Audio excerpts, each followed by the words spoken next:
Hello, it's Saturday the 6th of September. Cheers, it's 7:48 in the morning. I'm getting on primarily to thank the few who did buy some music, and thank you for your support. Low turnout, but again, everything is appreciated. And Rebecca, if you see this, to clarify, I showed the print is only, there's not a variety of collages. We only did an art print of one, the one I showed. So if you want that, let me know. I mean, you did let me know that you were interested, but you wanted to see photographs, but there's only one and I showed it. Do you need me to send you a photo of that? It's only the one. Um, Thank you overseas. Someone in the Netherlands ordered DHX. I understand that Media Mail is not being affected by tariffs. That's what I understand. So thank you for ordering. Thank you very much. Cheers. Folks, please don't just wait until Bandcamp Friday to, if you're interested in my music, because that was a long haul. That's a long haul from one Bandcamp Friday to the next with no sales. And this music is good. Plus the art. Like this one here from the archives. I didn't sell any of these. I sold some DHX and interludes. This is just as good as those. Plus they have all this artwork, Yeah, I'm being a salesman this morning. I'd like to sell more of my CDs. I'd like to sell them out. And I'd like for you to hear this music and to experience it in your own environment and make it yours. So do that. Buy some more of my music. I'll leave the link. I may not get to the post office today though, but I mail them out within 3 days of the orders. Okay, and I send you the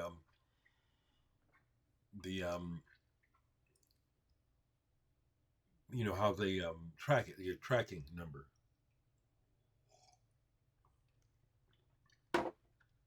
Folks, I see that Mark Volman of the Turtles died, but I'm going to say it again that I am not the town crier, and if I don't have any reason to speak about someone, I won't. But I get this impression that, people want me to talk about artists who die, but I won't talk about people who die that I have nothing to say. All I can say about Mark Volman is that I saw Flo and Eddie with the Mothers of Invention, and it was fun. I used to own Turtles records. I don't anymore. They're a big part of my youth. They sure are. They sure are. So I'm going to show some records and just, hang out with you for a few minutes. Yesterday's meeting, photo shoot with Doug and Aaron was a blast. I just love my friends. And I'm glad that Aaron and Doug have met because they get on like a house on fire. But I noticed that about creative people in general, especially when you have a central focus, that the communication and the energy is really nice.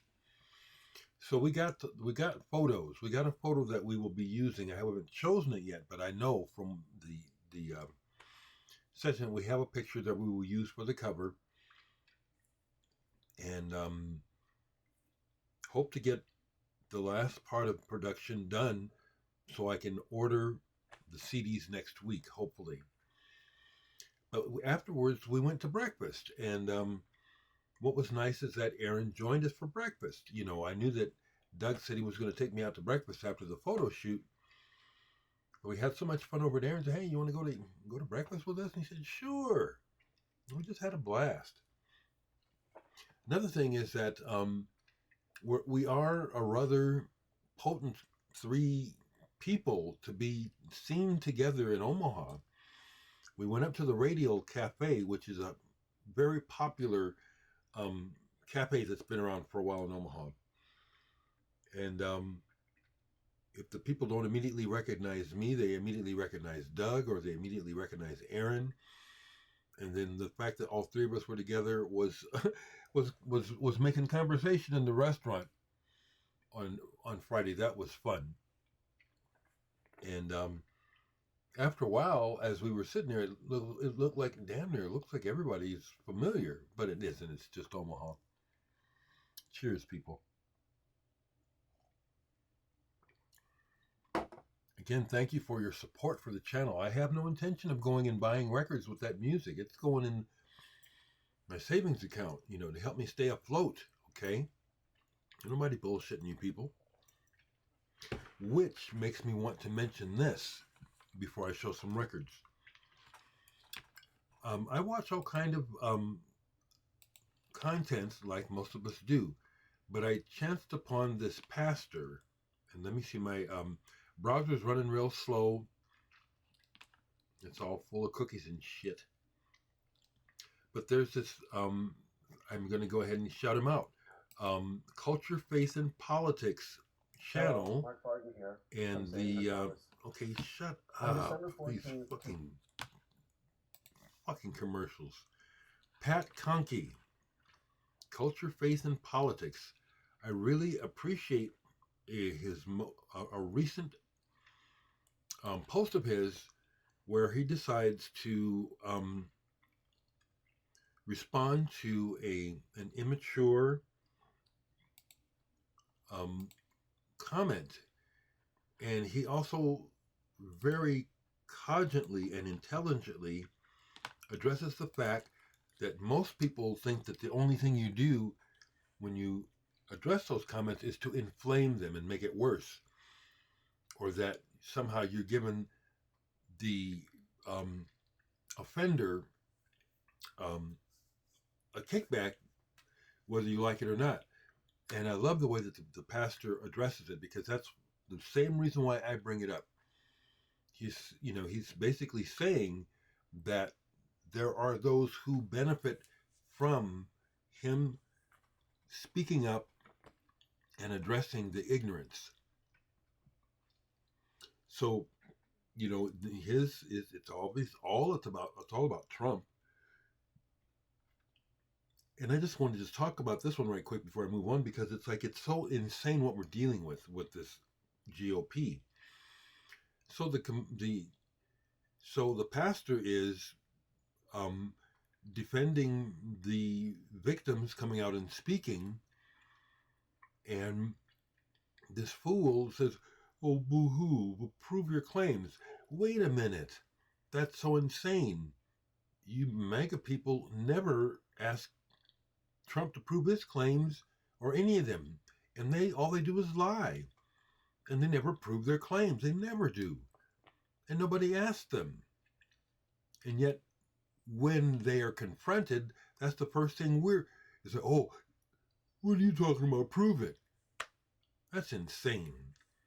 So I'm just shouting out Pastor Pat Conkey for doing the good hard work of addressing ignorance and stupidity, because it's real popular to be stupid and ignorant, and people will rush to the lowest common denominator much quicker than they will aspire to a higher level. It's been proven. It's just human nature, seemingly. So I wanted to say that. Cheers. I should have refilled before I started.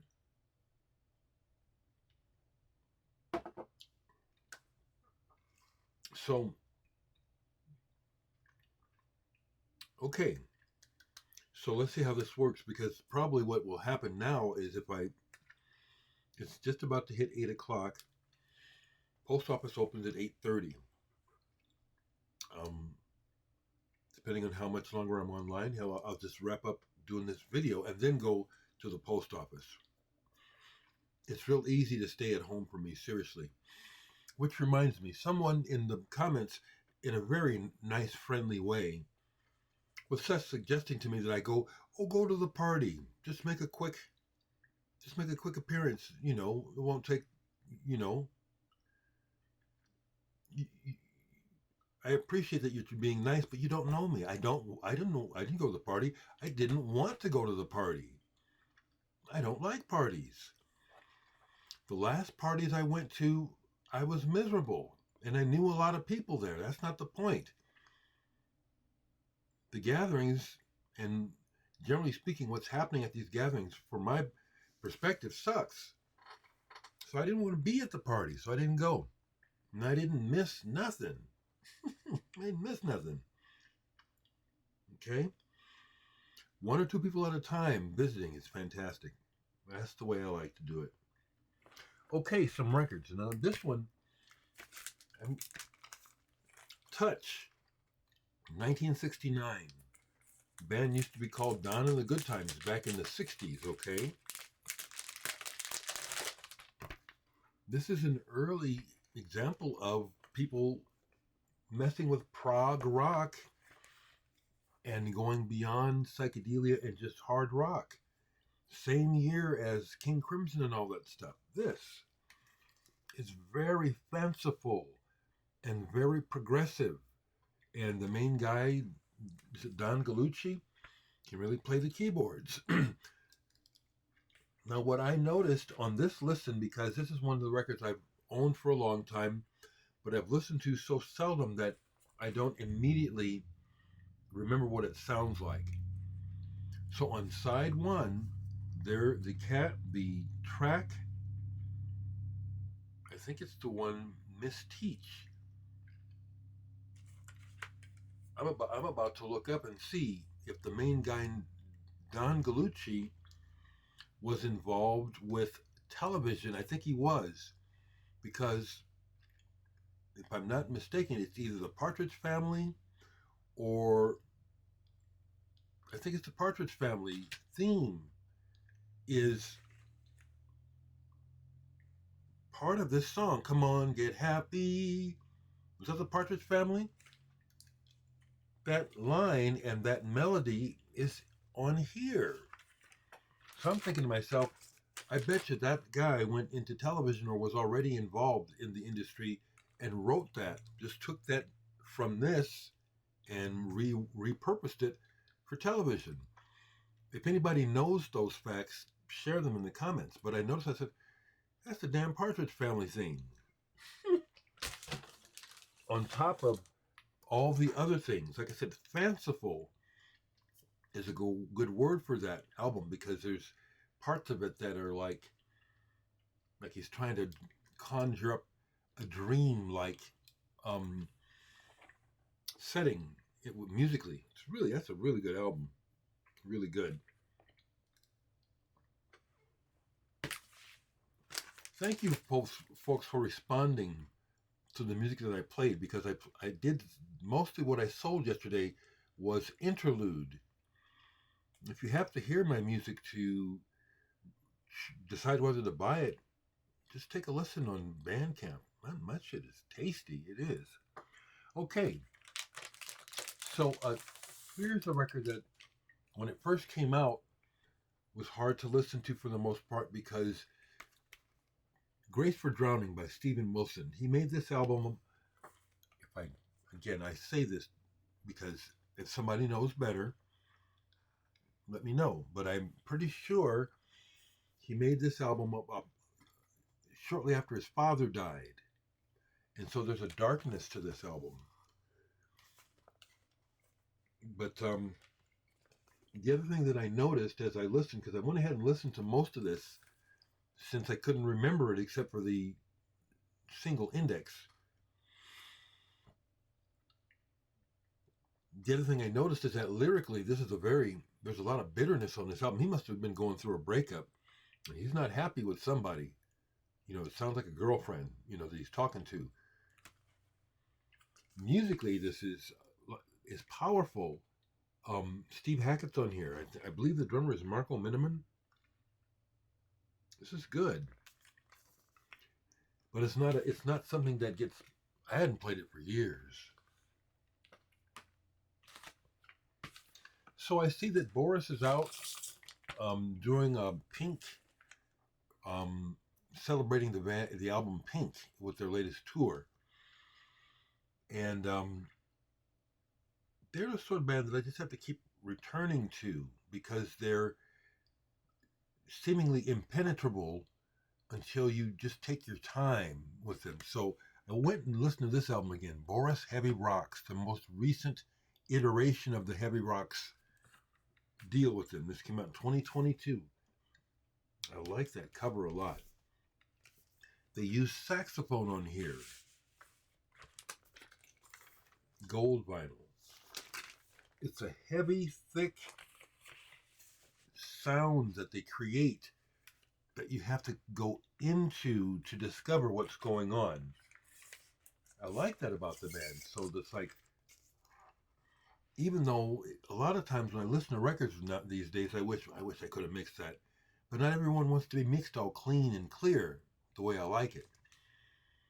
But I wish I could hear this stuff like that. But when I dive down into it, I hear what's going on. It's some thick shit. I like Boris. Hadn't dropped the needle on any Alan Holdsworth vinyl in a long time. He's on my computer, so it's not. I hear Alan Holdsworth fairly regularly. All I gotta do is just punch him up on the computer. But Sand, I like this album. There's a lot of syntax on here, but I like it. But Pudwood, the last track on the album, on side one, Pudwood is a favorite. Alan Holdsworth is to be spoken with superlatives. At all times, I say, he was a force unto himself.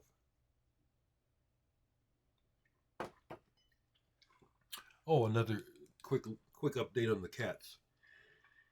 So I do have a couple of them that seem to like my yard.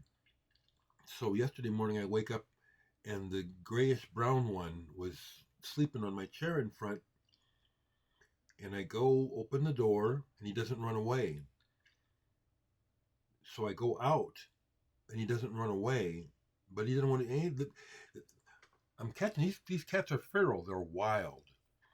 He ain't thinking about making friends. He don't want nobody petting him. He wants some food. So when I went back in the house, he comes right up to the door and puts his paws up on the screen, looking into the house. He don't give a damn about me. He's looking for some food. It tickled me, Then there's another one where I actually chase him off, even though it's futile because, they shit in my yard, It's my yard is their bathroom amongst the other yards. But they be making the rounds. It's like, it's not just this neighborhood. These cats, they got it going on. They come here to eat, and then we don't see them because they're probably off in some other neighborhood eating. People feeding these cats. I got kind of a kick out of it. So, with all the absolutely horrible news going on with this Trump administration, with their just evil people, I find the aggression of Meshuggah to be a real good outlet, listening wise, for my anger about the destruction of America, which is happening before our very eyes, really thanks to one motherfucker. He's given the green light to all this bullshit. It's a class war. I've said it before. But Meshuggah, these are my dogs. The Violent Sleep of Reason. This is just black vinyl. I have several of their albums, and they have many different iterations and colors, which is not that important. There's even stuff in the lyrics that I can relate to my anger and my worldview. But this music is just so badass. So badass. So I really enjoyed this. However, when I put this one on, I had to switch because I thought to myself, okay, I don't like the way this is recorded, damn it. Coloss by Meshuggah. I do not like the mix on this record, damn it, because I really like the tracks. But I really dislike the way the drums are mixed on this album. It bugs me. Fuck, where are the drums? I mean, I know that it's a very thick sound that they're trying to capture, and so you can't have that pristine detail necessarily, but I think you could have it, but they have it better on some of the records than this one. So that's why when I started with this one, Coloss, but I had to switch. It's better on Violent Sleep of Reason. Here's an old record from my friend Paul Cuevas's record collection that I inherited when he passed away. And I was thinking maybe I'd trade it, but actually I enjoyed this a lot more than I thought I would. Boxer, absolutely. The band that had the wonderful guitarist, underrated Mike Pato, as well as, no, that's the lead vocalist. No, okay, let me get it. Who's the guitar in here? Okay, so Ali Halso was in the band before this album, but they got this young cat named Adrian Fisher in here who's doing a very good job on the album. And of course, you recognize Tim Bogert from Beck Bogert, Apathy, Vanilla Fudge. Chris Staten's played with everyone. It's bluesy. Like, really, the foundation of rock, actually. The foundation of rock is blues. But this is good. And I like Mike Pato's voice. I used to have the Vertigo with the yellow cover. God only knows why I sold it or traded it. I don't know. I had it as a kid. So that partially explains it. It's like I had a lot of collectible records before I realized what I had. And I'm just a kid going through all sorts of changes, including, drugs and personal identity stuff. So I wasn't clear about my record collecting. I just knew I loved music and liked records. But man, I got rid of a lot of records that, like the Randy Holden Population 2, stuff like that. I had those. I didn't know what I had. So XTC, another example of a band that's very wordy, very witty, and that's a big part of their appeal, so I pay attention. But what goes above and beyond that is the craft of their songwriting and the way that they record and write their music. So Skylarking, the whole side of this got played, just loved it, really enjoyed it. I've seen them live, and that made a difference. They just killed it live. I played that one, and I played some of Mummer. And these are great albums. This is great music. What consistent songwriters, Colin Moulding and Andy Partridge. Brilliant songwriters, brilliant songwriters. I also played some of this, the remaster. This, again, was one where I was looking forward to playing it with the new stylus. Hell yes, this is what I'm talking about. None Such. This is a real good example of the kind of production and cutting job, mastering job that I love. I love that. Those colors. But this just sounded so sweet on the stereo. And great songs. My Bird Performs, The Disappointed. Then She Appeared. Great band. Great band. So, to finish up, Or just because I'm about done. Anything else? Oh, yeah. See, things kind of get... Someone mentioned something about video game music. I'm not going to look it up. I'm not interested in video game music. Walter Wigmuller, Tarot, Cosmic Couriers. This is a reissue. I love this stuff. Even the German speaking on it, where he's like introducing the band members or something. This is just really good. And it goes from kind of rocky into that, to me, that classic, to me it's a classic sound from the 70s that we heard from Ashra Temple and Tangerine Dream and bands like that.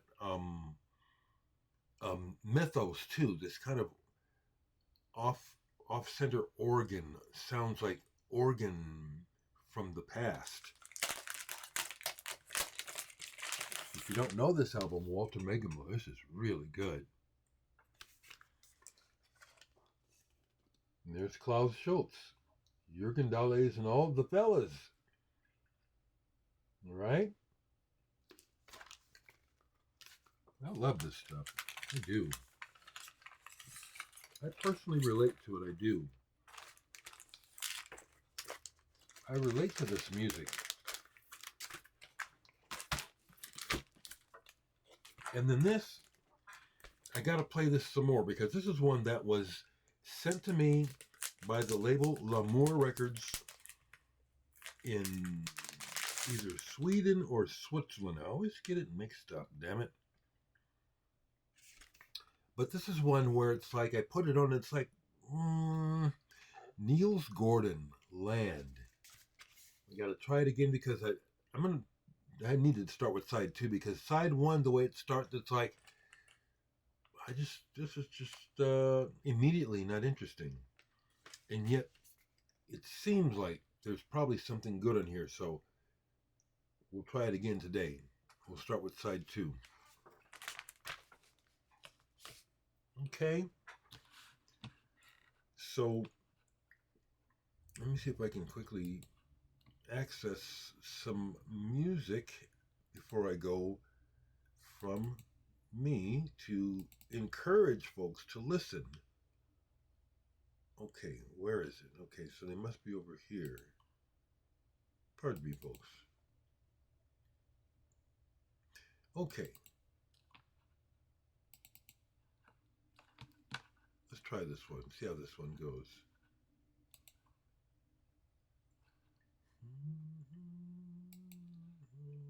Wait forever for the program to get called up. Here we go. Here we go.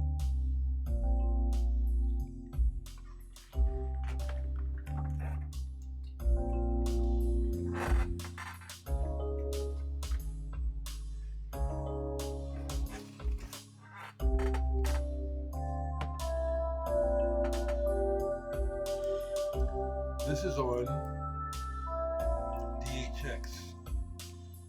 Afternoon Sun is the name of this track.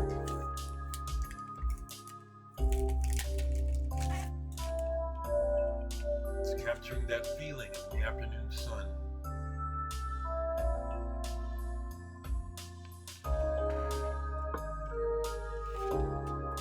You ought to own this record, people. You ought to get a copy of this.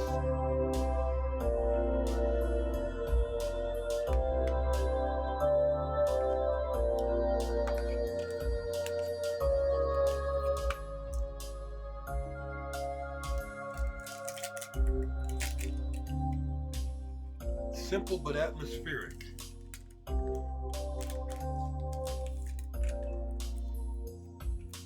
It's on DHX. Grab it, folks. Family, you know I love you. Take care, people. Have a great weekend.